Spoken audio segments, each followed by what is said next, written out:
নমস্কার বন্ধুরা, আশা করি সকলেই ভালো আছেন। এর আগের পর্বে আমরা বীরভূমের দুটি সতীপীঠ কঙ্কালীতলা ও ফুল্লরার ভিডিও আপনাদের সামনে তুলে ধরেছি। আশা করি সকলেরই ভালো লেগেছে। যারা এখনও ভিডিওটি দেখেননি, ডেসক্রিপশন বক্সে দেওয়া লিঙ্কে ক্লিক করে দেখে নিতে পারেন। আজকের ভিডিওতে থাকবে বীরভূমের বাকি দুটি সতীপীঠের ইতিহাস ও মন্দিরের সম্পর্কিত নানা তথ্য। যারা এখনও পর্যন্ত চ্যানেলটি সাবস্ক্রাইব করেনি তারা চ্যানেলটি সাবস্ক্রাইব করে নেবেন। আশা করি সকলেরই ভিডিওগুলো দেখতে ভালো লাগবে। সতীপীঠের অন্যতম বীরভূমের নলেটেশ্বরী মন্দির। মা এখানে ত্রিনয়নী কালিকারূপে পূজিত হন। পুরাণ মতে দেবী সতীর কণ্ঠনালী এখানে পড়েছিল। সেই কাহিনী অনুসারেই মন্দিরে মা নলাটেশ্বরী অধিষ্ঠান করেন। মায়ের নাম অনুসারে এই জায়গাটির নাম হয়েছে নলহাটি। নলহাটি অঞ্চলটি বীরভূমের একটি ছোট্ট স্থান। তারাপীঠ থেকে 25 কিলোমিটার দূরে বীরভূমের নলহাটি অঞ্চলে একটি ছোট্ট টিলার ওপর গড়ে উঠেছে মা নলাটেশ্বরীর মন্দির। এক সময় ঘন জঙ্গলে ঢাকা ছিল এই স্থান। বিশেষ মানুষজন এখানে আসতেন না। কথিত আছে 252 বঙ্গাব্দে ব্রহ্মচারী কামদেব স্বপ্নাদেশ পেয়ে এই সতীপীঠ আবিষ্কার করেন। দেবীর স্বপ্নাদেশ পেয়ে তিনি কাশী থেকে ছুটে এসেছিলেন এই নলহাটিতে। তবুও 51 পীঠের অন্যতম এই সতীপীঠে সাধারণ মানুষ তেমন আসতেন না। টিলা আর চতুর্দিক জঙ্গলে ভরা ছিল গোটা এলাকাটি।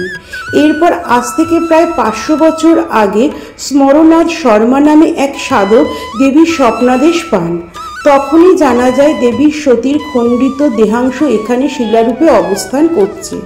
স্মরণনাথ শর্মাই এখানে দেবীর নিত্য পূজার ব্যবস্থা করেন এবং দেবীর মাহাত্ম্য প্রচার করতে শুরু করেন।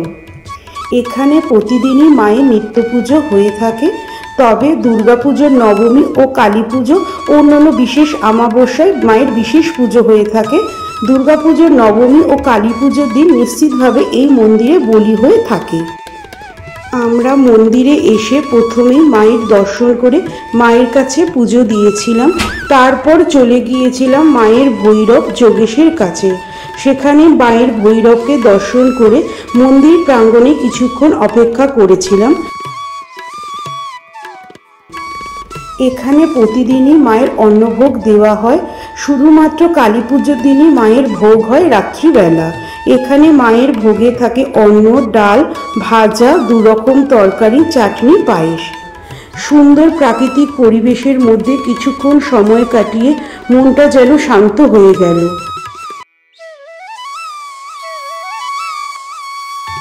এখান থেকে আমরা চলে গিয়েছিলাম নন্দিকেশ্বরীর উদ্দেশ্যে।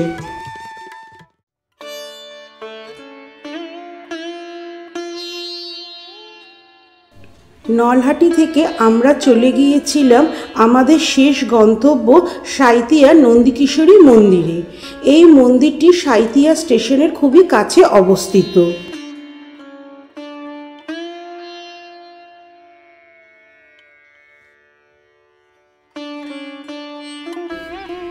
এখানে সতীর গলার হার পড়েছিল। মতান্তরে এখানে সতীর কণ্ঠহার পড়েছিল বলে মনে করা হয়। এখানে অধিষ্ঠিত দেবী হলেন নন্দিনী এবং তার ভৈরব হলেন নন্দিকেশ্বর। দেবী নন্দিকেশ্বরীর মূর্তি বলতে এখানে একটি পাথর। পাথরের গায়ে রয়েছে দেবীর 3টি চোখ ও মাথায় মুকুট পরানো। মুকুটটি রূপালী এবং 3টি চোখ সোনালী। যদিও মায়ের মূর্তি কালো পাথরের, কিন্তু বর্তমানে এর রং প্রায় লাল হয়ে গেছে, কারণ ভক্তরা প্রার্থনার জন্য পাথরের গায়ে সিঁদুর দিয়ে থাকেন।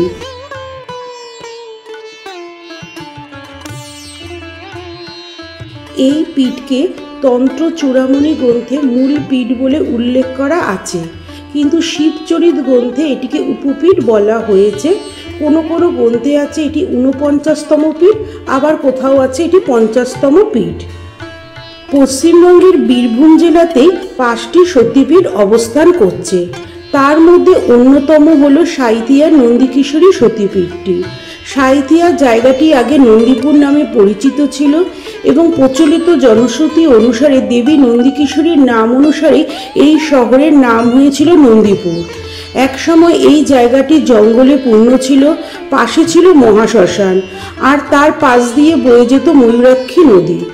বনের মধ্যে বটগাছের নিচেই মায়ের অবস্থান, যদিও তখনও এই স্থান সতীপীঠ বলে পরিচিতি পায়নি। স্বয়ং মা নন্দিকেশ্বরীর দাতারাম ঘোষ নামে এক ব্যক্তিকে স্বপ্নে দেখা দিয়ে মায়ের মন্দির নির্মাণ ও মায়ের পুজোর প্রচারের আদেশ দিয়েছিলেন। মায়ের স্বপ্নাদেশ পেয়ে দাতারাম ঘোষ এখানে মন্দির নির্মাণ করেন এবং এই স্থান সতীপীঠ রূপে পরিচিতি পায়। প্রচলিত জনশ্রুতি অনুসারে মনে করা হয় সাধক বামাখ্যাপা এই মন্দিরে পুজো দিয়েই সিদ্ধিলাভ করেছিলেন। বলা হয় যখন তিনি তারা মায়ের দর্শন পাওয়ার জন্য সাধনা করছিলেন, তখন মা নন্দিকেশ্বরী তাকে স্বপ্নাদেশ দিয়ে বলেন আগে তার পুজো করতে হবে, তারপরে তিনি সিদ্ধিলাভ করতে পারবেন। এখনও তাই অনেকেই তারাপীঠ যাওয়ার পথে মা নন্দিকেশ্বরীর মন্দিরে এসে মাকে দর্শন করে যান। এই মন্দিরে অনেক দেবদেবীর মন্দির রয়েছে, যেমন মহাসরস্বতী, মহালক্ষ্মী, বিষ্ণুলক্ষ্মী, জলরাম বাবার মন্দির, হনুমান মন্দির, জগন্নাথ দেবের মন্দির ইত্যাদি। প্রত্যেক সতীপীঠের মতন এখানেও ভৈরব অধিষ্ঠিত। দেবী হলেন সতীর রূপ, ভৈরব হলেন দেবীর স্বামী। সেই অনুসারে এই মন্দিরের দেবীর নাম নন্দিনী ও ভৈরবের নাম নন্দিকেশ্বর। এখানে প্রতিদিনই মায়ের অন্নভোগ হয়ে থাকে।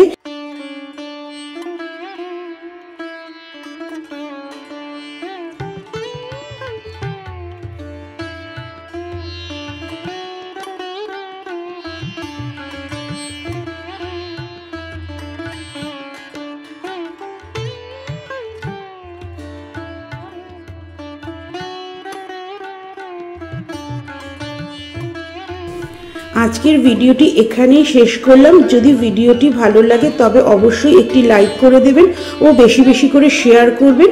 সঙ্গে থাকবেন, ভালো থাকবেন। দেখা হবে পরবর্তী ভিডিওতে। নমস্কার।